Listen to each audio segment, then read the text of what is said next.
Hi, I'm Rajesh and welcome to another edition of Blogging with Rajesh G. How are you guys doing today? I hope all of you are doing great and I hope it continues that way.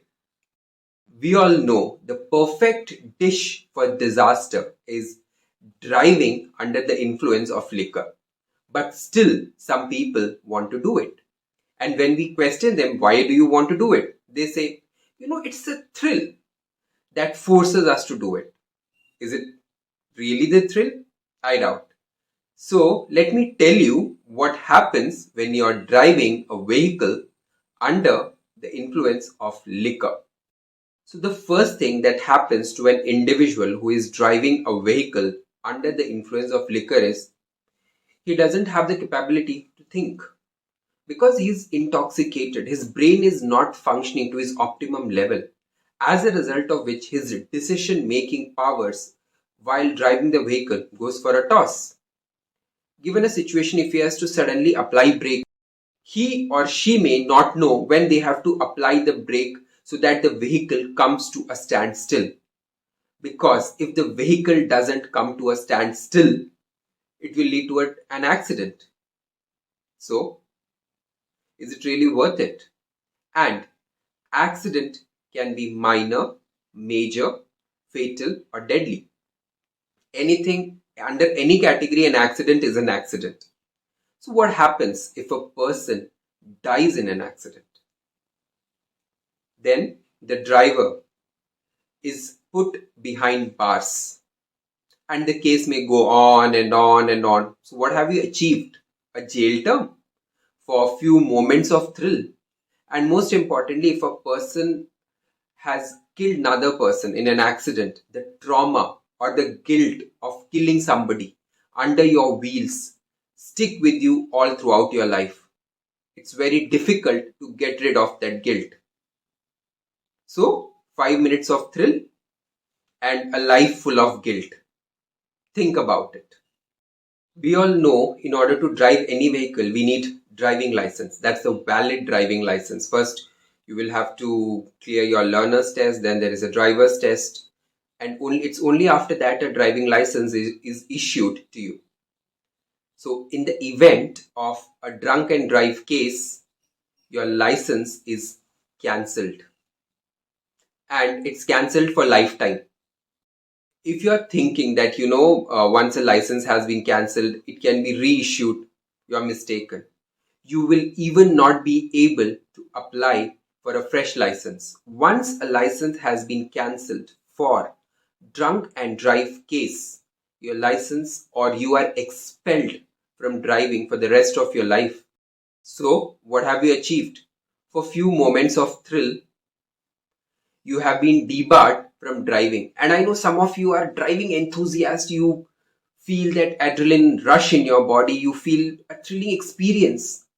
But you will not be able to drive any further in the absence of a driving license. And if caught driving a vehicle without valid driving license, you may even be put behind the bars.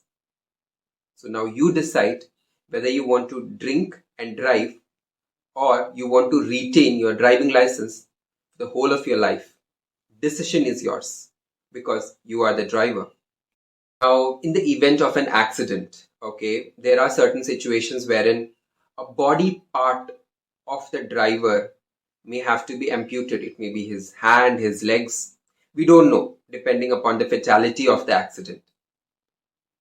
Just imagine the plight of the family members. Who wants to see their dear ones with an amputated body part? Nobody. And more than anybody else, think of the mental status, the guilt, and the plight of the driver because he is in this situation only because of his or her own mistake. Nobody had forced them to do that. It was their choice to drink as well as drive the vehicle. In such situations, we can't put the blame on somebody else. The blame or the onus is on the driver because the particular situation in which he or she is, they are invited or they have self-invited the trouble for themselves. Because despite being aware of the fact that you can't drive a vehicle under the influence, you decided to take that decision to drive. So face the consequences of it. We reap what we sow. Let me tell you how we as friends, when we plan a get together. First thing first, none of us are supposed to come in our personal vehicles. We all book cabs to reach the destination. And in case somebody decides to come on their personal vehicle, that person has two options. Either to leave the vehicle behind and go back in cab, or be on her own self. That means they will not be a part of our celebration. Now you'd be thinking, how cruel. It's not a cruelty towards them.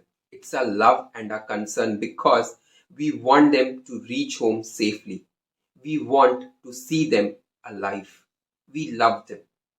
Second most important thing, we ensure that there is not over drinking. That means we don't allow anyone to drink beyond his or her caliber or capacity.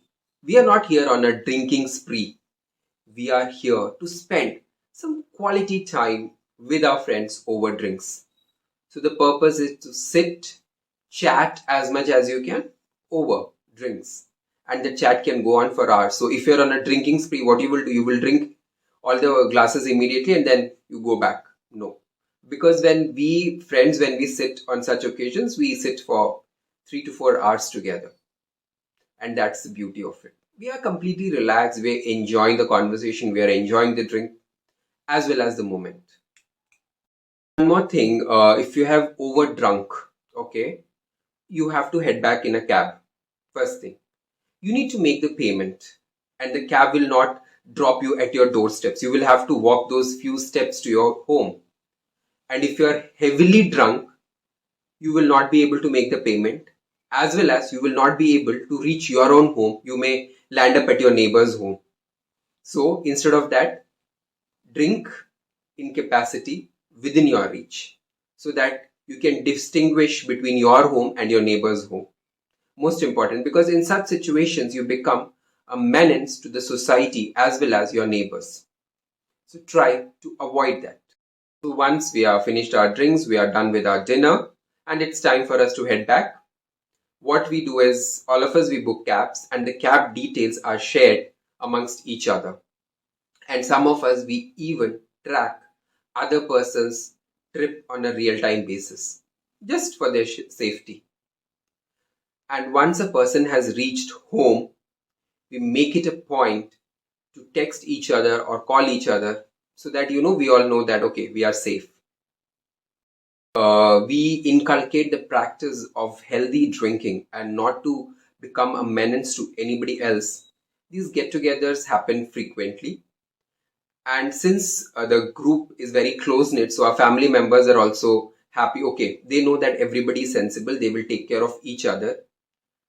And we cherish on the good memories we have had together for those moments when we were together.